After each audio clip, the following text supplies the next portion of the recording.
Who would guess that something as hopeful and promising as a 1-800-GET-THIN number on the side of a road could lead to a homicide investigation?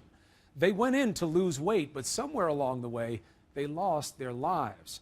Here's Brian Ross with an ABC News investigation. In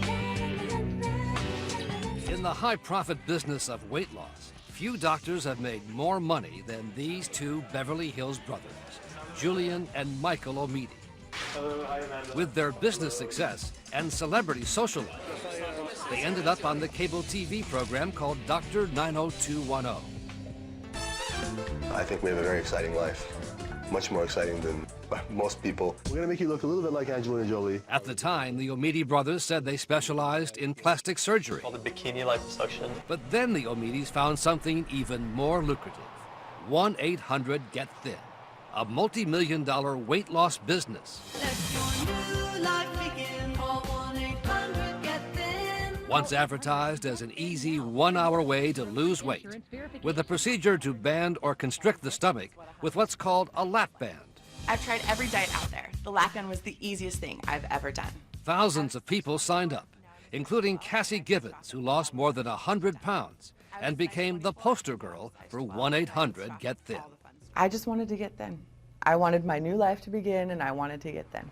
With clinics in Beverly Hills and north of Los Angeles, the Omidi brothers have tapped into the desperation of so many people to lose weight. Done right, the lap band procedure is a proven, safe technique.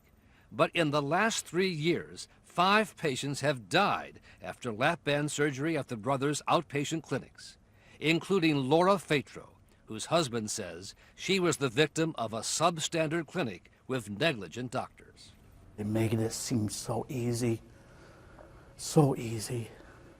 John Fatro, who is blind and now left without anyone to care for him, says his wife was sent home from the clinic in great pain without being told what the coroner later found, that her liver had been lacerated.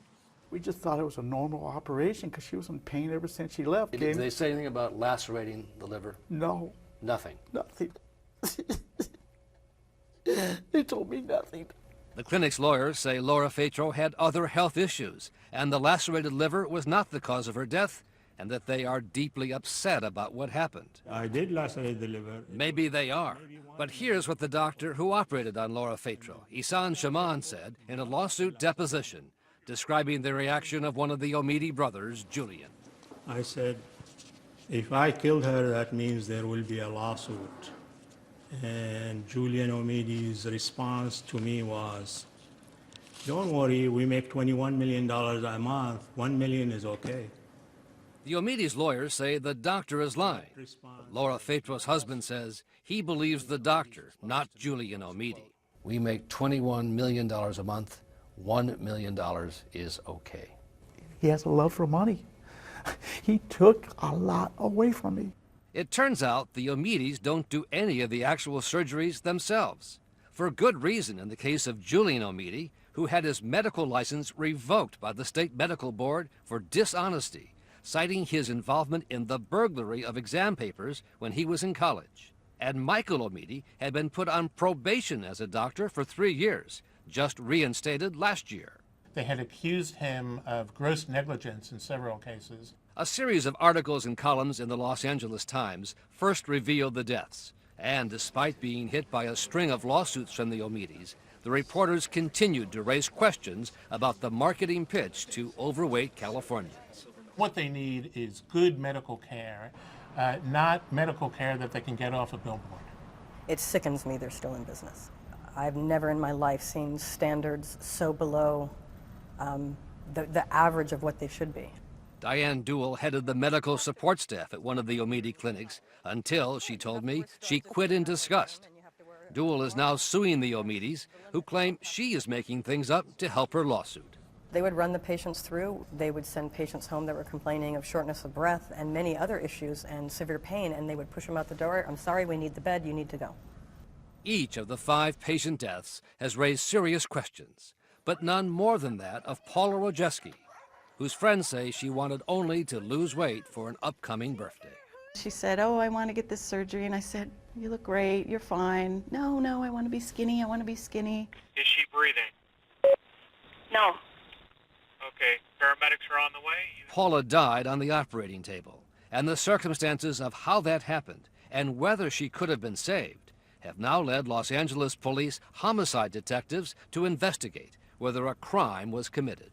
This place seems to be a magnet for bad outcomes. Lawyers for some of the other families suing the Omidis say they also have been contacted for more information by a number of law enforcement agencies. Ultimately, justice may be for these families that if laws have been broken, people responsible go to jail, that they get shut down, that doctors lose their license. There doesn't need to be any more people put on that death list. The Omidi brothers say there are greater risks with obese patients and that their clinics are professionally accredited and meet the highest standards. But they declined repeated requests from 2020 to appear in this program and were not happy to see us waiting outside their attorney's office in Beverly Hills. Dr. Omidi, Brian Ross from ABC News. I wonder if I can just talk to you for a second. We've been trying to get a hold of you to ask you questions about what's been happening at your clinics. The five people who... It's really not appropriate to speak in a parking lot about such Well, we've been trying to get a hold of you for several weeks now. So we can Well, we have called several times. You haven't answered. My question is, what do you say to the families of those five people? This is very nice of you to talk to us here Well, we've tonight. tried to reach you elsewhere. I know you're... Here, let me talk Dr. to you. Omidi, I want to talk to Dr. Omidi, please. It's very nice for you to talk to us. Mr. Omidi, Dr. Omidi, can we speak to both of you? This is an attorney-client confidence. No, we're just trying to talk to Dr. Omidi. Dr. Omidi, Mr. Omidi, can you explain what happened? When the time comes, we'll give you all the statements. But we've been trying to get a hold of you for a long time now. Don't you think this is the time? What do you say to the families, at least? What do you say to the families? You're interfering. We've expressed our concern for the families. We thank you so very much, but this is an attorney-client confidence. In a parking garage? Yes. Yes. And now their own poster girl, Cassie Gibbons, has turned on the Omidis, saying she fears she may have been responsible for recruiting some of those patients who died. Looking back, if any of those families lost someone because of me, it's my apologies are from the bottom of my heart, because I would never want anyone to lose anyone over this.